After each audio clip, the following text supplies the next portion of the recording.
20千的价差，你是选择便宜又大碗，还是选择品牌信仰呢？没错，今天我们试驾的主角就是全新的 Toyota Veloz。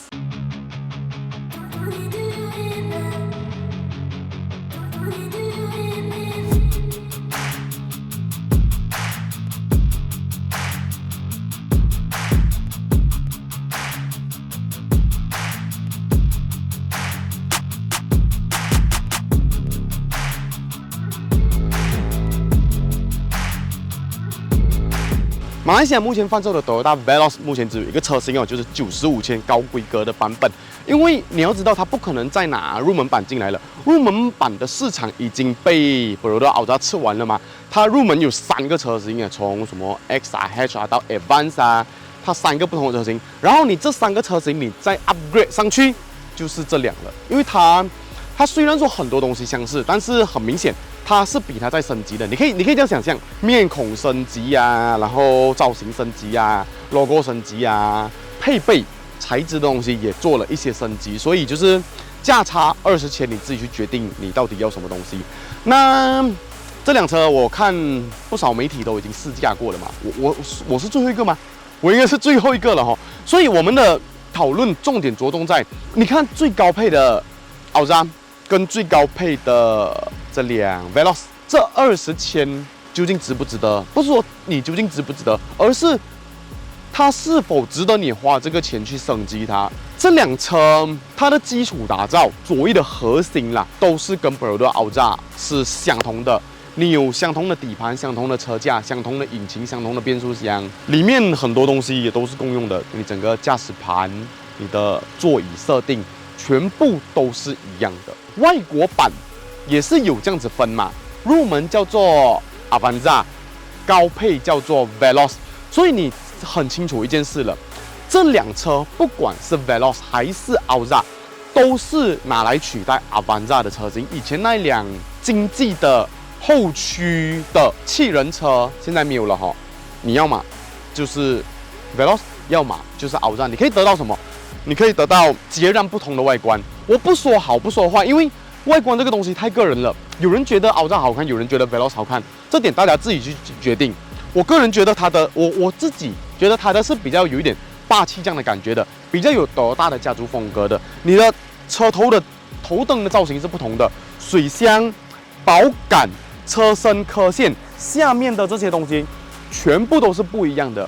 喜欢哪一个见仁见智。那你说，我们之前也说过嘛，新车发布的时候，你买了 Alza， 你可以 convert 成 Veloz 的造型吗？其实有一点难，因为它的整个车身造型哦，你看它这个 bumper 这些到轮子这个有点轮拱旁边的这个凸起来的感觉，它是一体式的，它的车身跟 bumper 是有连接的，所以你不能说你只换掉这个 plastic 的 bumper。你就可以契合把 Alza 换成 Veloz， 你没有办法，因为这个刻线不一样，车门的刻线也不一样，所以你要的话，你必须要等到第三方的改装厂真的是出了有点类似这样的东西，你才可以去做这个所谓无缝的改装上去，不然你拿原装的，你套上去之后是会有点突兀的。360环境显示，其实在 Alza 上面也有了，那今天这辆它就变得不特别了。最关键，我觉得反而是它这套进阶式的安全功能。它虽然一样跟 Alza 用的是这个所谓的 ASA 啊，在 Alza 上面有 ACC 跟车了嘛，但是今天它比较厉害哦 ，Alza 没有低速跟车，它有，而且它有 Stop and Go 的function。所以其实 Alza 不是不能做 ，Alza 是不要做。今天 Toyota 反而给你了。那第二点很关键的是什么？驾驶盘。我们之前示范错误嘛，但是确实只有它的驾驶盘可以进行伸缩，所以对于这个有用过伸缩驾驶盘的人，你就知道它的好用在哪里。你的驾驶角度，你的调整真的是弹性很多，你只有上下真的很局限。再来轮圈，Alza到最高配16寸，今天 Veloz 直接给你17寸，有什么差别吗？驾驶上我 feel 到我没有感觉到明显的差别。造型上，这个仿佛比较好看一些。那最后一个最关键的还有两个啦。第一个最关键的，厂徽的不同，你今天拿的是牛头牌，牛头牌表示什么？你进的 service center 不一样。有些牛头牌的 service center 有nasi lemak，有米粉，有冰淇淋可以吃，赞吗？赞。可能你 service 价格会稍微高一点点，但是我觉得不是到很离谱的程度，所以我是可以接受的。所以对我而言哦，你整个的身份就不一样了哦，你不是 Baroda 的哦，你不是 Baroda 车主哦，真的不是哦，你是Toyota的车主。然后最后一点，我觉得也是为什么目前我们在路上看到很多 Veloz 的原因，就是后车期。Alza 的后车期高配 Advance 好像要到6到8个月哦。我前阵子问到的是这个数字，那今天这2到3个月就可以拿车了。所以我这样子归类了，你的 budget 很吃紧。你就是真的又要一辆7人车，很吃紧，你没有太多的预算了，没有办法，Alza就是你的选择。但是如果今天你就是想要找多一辆车，然后这个品牌你对它很熟悉，不差那20千的价差，你觉得贷款从800、900变成1000亿，对你来说影响不大的话，对啊，你问我的选择啊，我的口袋有点吃紧，所以不要问我。对，你自己去拿捏，值不值这20千吗？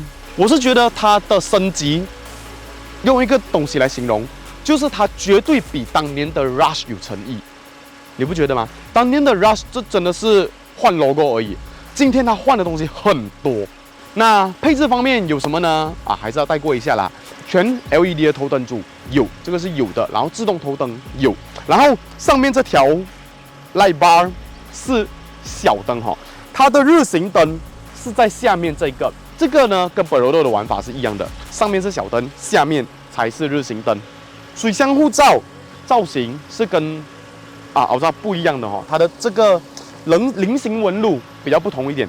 然后往下这个雾萤也是只有 Veloz 才有给，Alza的是比较不一样。但是Alza你要升级的话，你就可以选择上 Gear Up 这样子。然后轮圈刚刚也说了嘛。上1寸变成17寸，大一点的轮圈，帅一点，360都有给。然后这辆还有行车记录器，有 ASA 低速跟车 Stop and Go 的function。最关键的是车门2个 Smart Entry，Alza 好像我没记错，只有驾驶座。今天它的前门2闪都有 Smart Entry 的装置。车尾的部分呢，大致上都相同，这个面孔就很相似了。最大的不同是什么？最大的不同，来，这条 light bar 是贯穿整个车尾的。如果 Alza 的中高配是到这边嘛，是吗？今天Toyota给你到这边。然后最有趣的是什么？我们后来发现到一件事，如果 Alza 入门版哦，就是这样子而已。Alza 入门版那个 X 这条是没有东西的，所以你晚上看短短的就是入门版，长一点的就是中高配，长到完了就是Toyota。你可以用这样子来分辨，是不一样的。那今天我们拿到的是有一点类似，这是猪肝红嘛，有点猪肝红这样的配色。那如果你有预算多一点点的话，你可以选择上双色调的烤漆，你黑色的车顶那个就再贵一点点。其他的部分，对，就可能保感，对，保感有一些不同了，但其他的东西都是完全相同的了。动力室的部分呢，没有油压顶杆，一样哈，上面有大面积的隔热棉。引擎主体的部分，它的型号是这个2NRV1 1.5公升多 VVTi 的自然进气汽油引擎，是 MyV 的引擎，跟 Alza 是完全相同的。它的输出马力是106匹，扭力峰值是138牛顿米，跟 Alza 相同了。搭配的变速箱也是这个 DCVT 的变速箱。有人问我是爱信7速 CVT 吗？没有，不是，它的厂商叫做 Akashi Kikai， 不要怀疑，就是 Daihatsu 的子公司，专门生产变速箱给 Baroda 用的，所以它的东西是一模一样的。搭配的悬挂系统呢也相同，前面 McPherson， 后面 Torsion Beam 都有 Stabilizer， 然后跟以前Avanza 不一样哦，以前 Avanza 是后驱的车型，现在都是前驱车型，这就是它的组合。有人好奇啦，它的车身长度，它是一辆 MBV 啊，Toyota 到底把它归类为 MBV 还是 SUV crossover 啊？其实这件事很有趣，我记得官网上当时有把它放在 SUV 的。然后现在好像没了，现在把它完全放在 MBV 了。所以即使它把车身抬高了啊，对，它的离地间隙绝对比奥扎来的高，但是它还是被归类在 MPV 的车型。非常老实，Toyota这件事做得好。为什么要省略掉后车厢第3排跟第2排座椅？因为完全相同。它唯一不同的地方，就是因为我们那时借的奥扎，它有 Gear Up 套多一层皮上去嘛。那今天 Toyota Veloz 呢，它是没有套的，所以它的就是这样子，旁边有一点皮，中间是绒布这样子的材质。这个材质啊，它的绒布其实蛮滑的，可是它不是那种很高贵的材质，你一摸就知道，就是普通啊。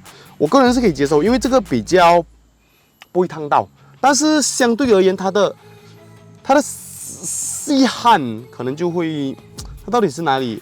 你就会觉得说，这不是什么大的东西咯，就普通咯，它就比 Fabric 好一点点这样子。到底比 Fabric 好还是比 Fabric 不好？我们普通的 Fabric 它是带一点粗面的，它是没有，它是滑面的，然后它有这种孔状的纹路处理，很微妙。但是我记得啦，我个人的印象很强烈是，奥扎的椅子其实是 Perodot 里面多数车款中非常好做的，算是很好做的。今天这款有继承到这样的一个个性，所以你看我的肩膀够，包覆好，大腿支撑长度有，所以它不错，它真的不错。你要讲哦，这辆车子啦的座椅的材质可能比 Vios 比 Yaris 可能稍微要更好一点点。再来就是一样哈，两个前座后面都是有很多 pocket 可以放东西，然后一样啦，Perodot引以为傲的那些挂钩啊、那种扣子啊，全部都没有。然后它这个设定呢，这边的设定也跟 AV 版相同，置杯架下面2个 USB， 没有手机插槽，大致上啊就是这样子。设定方向后座都是完全相同的。最关键的地方来了，再一次表演魔术哈，来上下伸缩，它的幅度不算到非常大，但是可以调整哈。你知道哈，一些身材比较高大的人，你可能做到这样子了，然后你可以拉出来缩进去，你真的是会比较好的嘞。好，来。它跟奥扎有什么不同？第一点，你看这个颜色搭配，因为它不只是说把你涂成白色而已，它这一片东西哈，它是放真的皮革，然后放真的车缝线，再贴一个 Veloz 的牌给你看，所以你会觉得说，质感上有提升，真的有提升，这个视觉效果真的是不一样。再来第二点，你看到这条东西，然后你看到车门边这种氛围灯，蓝色的氛围灯，哇！你就觉得它的质感真的是不一样的。但其他地方还有什么不一样的吗？其实没有什么差别了，就这样子，因为上面都是硬质塑料啊，下面的东西都大同小异啊。有一个不同的啦，空调的操控区，这个的完成度你会感觉它比较高一点，它的整个设计、整个成品会比较精致一些。然后再往下，电子手刹车、自动驻车 ，Advanced 版也有嘛，但是这个多了标配无线 QI 无线充电座，再来一个，最后一个了，我答应你，最后一个了，无线 Android Auto、Apple CarPlay 2个都是无线的，所以你很尴尬一件事情 ，Camry、Harrier 都还要用 wire， 今天它是 wireless 哦，200千的那2款车子都是 wire 的。今天这辆95千的 Veloz 竟然是 Wireless Apple CarPlay、Wireless Android Auto。我有去问了几位朋友试驾过这辆车的同行，他们跟我说，Wireless Apple CarPlay 完全没有问题，用得很顺。但是我用 Android Auto 的时候有经常断线。我最近有听说啦，奥扎的主机有问题，很多车主都回应这个问题。Veloz 我就不确定，不过希望有车主的话，欢迎留言给我们知道。但是奥扎已经确定是有问题的所以很多人都回厂去换主机还是 service， 听说 supplier 也要换掉所以好像问题还闹得蛮大的。那其他地方呢都相同啦，全数仪表，它的 menu 可以自行切换，上面硬质塑料，这边整片的这个钢琴烤漆很容易积灰尘，这边没有收纳格，你只可以在这边放手机，然后旁边2边有收纳格，这边有多一颗 USB 插槽。这边也有小收纳格，然后有电源插槽，后面2颗 USB， 大致就是这样子。但是最重要的不同之处就是安全配备啦，它的 ASA 有低速跟车，然后有 Stop and Go 的方向啊，这个很重要哦。你在都会塞车的时候，这个真的很重要啊，是不是？用过的朋友就知道。再来就是行车记录器，好像都有给吧，但是这2有给前面，后面自己选配升级应该不贵了，那个东西真的不贵了，选配升级一下而已。驾驶会有不同吗？走，我们上路试驾。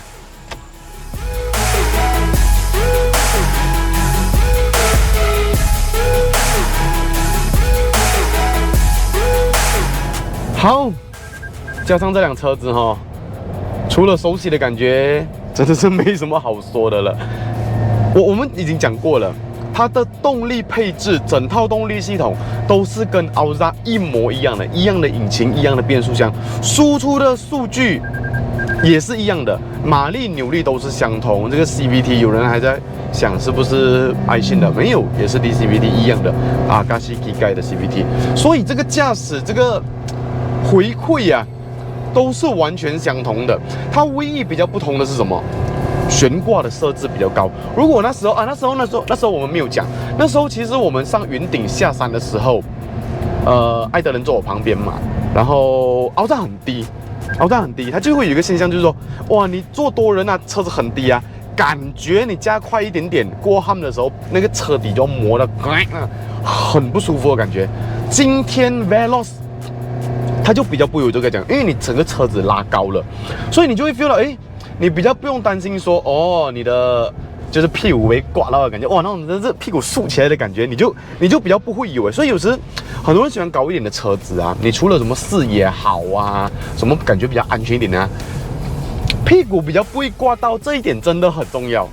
真的是你会很不安的，你就觉得有那个ham很高，然后就又要刮到了啊。SUV、Pickup Truck 向来都比较没有这方面的困扰。对，今天这辆车它的好处就是这样子，但相对而言，我觉得它的侧倾是会比 Alza 来的多一点，因为 Alza 真的很低，Alza 真的非常低，所以你就会觉得啊，它很低沉、很低趴，然后 DNGA 又很好。那今天也是 DNGA， 但是它因为高了，所以你就会觉得它晃动比较多一点点。你今天拿的是一辆 1.5 NA 的7人车。你的目的不是像我整天这样子拿来跑山，不是哇飞来飞去，不是，你是日常使用居多，所以我个人觉得舒适的要求是比较重要的，所以不要刮到屁股的感觉很重要，因为我们的ham很多，尤其你一到住宅区哦，哇那个ham一个接一个，一个接一个，一个接一个。OK， 回到这辆车子，它的整个驾驶刚才我加下来。真的，一模一样啦！整个动力、加速表现、油门踩踏的反应、引擎灯浪，都是一样的。你问我 1.5 NA 放在这辆车够用吗？你看我们上次已经我们又要试回车哦，上云顶上去，你要顺上，你要揽着上超车。都可以的，真的是都可以的，所以不成问题。就你不要讲不够，你所谓的不够，你所谓的没有力，是你要求它 pick up 很快，给你哇一下来就那种推背感的感觉。可是你放在 1.5 NA 的车上，这个不实际了。底盘很多人还会很质疑，用很认真的角度来质疑说，哎呀，这种什么 DNGA 啊，这种什么 TNGA 啊，讲而已啦，骗人的啦。我是这样觉得啦。你如果去 compare 旧的 Toyota 跟新的 Toyota， 我们讲 Altis， 我们讲 Corolla Cross 好了，或者说旧的 Alza 跟新的 Alza， 或者新的 Asia 旧的 Asia 啊，你去 compare 底盘去 upgrade 它。给它更 solid， 给它更扎实，是在驾驶方面稳定性、操控性绝对有帮助的，安全性也有。因为你操控稳了，你就是像是你比较不容易失控的感觉，你是会安全性有加分的，然后你整个驾驶的体验会比较好，真的是不一样的。你整天去质疑，没有啦，讲而已啦。你去 compare， 你真的是实际 compare。那今天这辆车，我觉得主要大加分的啦，跟他的兄弟两辆的都是兄弟嘛，做一个比较明显的判断就是几个东西咯，主要就是它的这个安全系统啊，它的 ACC 跟车竟然虽然 ACC 跟车还有待改进，很大的进步空间。这套比起他们家的，真的是 Toyota Safety Sense 用短波雷达的，这个真的很大进步幅度。但是它有低速跟车，在市区真的很好用，我没有骗你，真的很好用，真的很好用。那现在这样子上去，引擎声浪，那个 CVT 的声浪很明显啊，真的很明显。对，一样的东西的，一样东西的。动力系统、引擎的隔音表现、室外的隔音表现、回馈的感觉，你还是知道它就是从这个舍人大的厂出来的。对，就你多花20千，你买的是配备，你买的是这个视觉效果，你买的是质感，一点点的质感营造啊，还有一个抬高的车身，对，还有你去的 service center 不一样，这里很重要哦。你是去大车 service center 的，有那些人马的，有冰淇淋的，对，你整个就 level 不同了哈。哇，这辆车我真的没有很想去揽它，声音真的很大。啊，这个是一直哔哔哔哔是车道偏离了，我一直有出一点，对啊，它的操控是 OK 的，只是说拉高了一点上来，你就会觉得它的摇晃多了一点点。就这样，今天就在这边先告一个段落。有什么想法，欢迎留言给我们知道。也不用subscribe我们圈呢，我们下期再见，拜。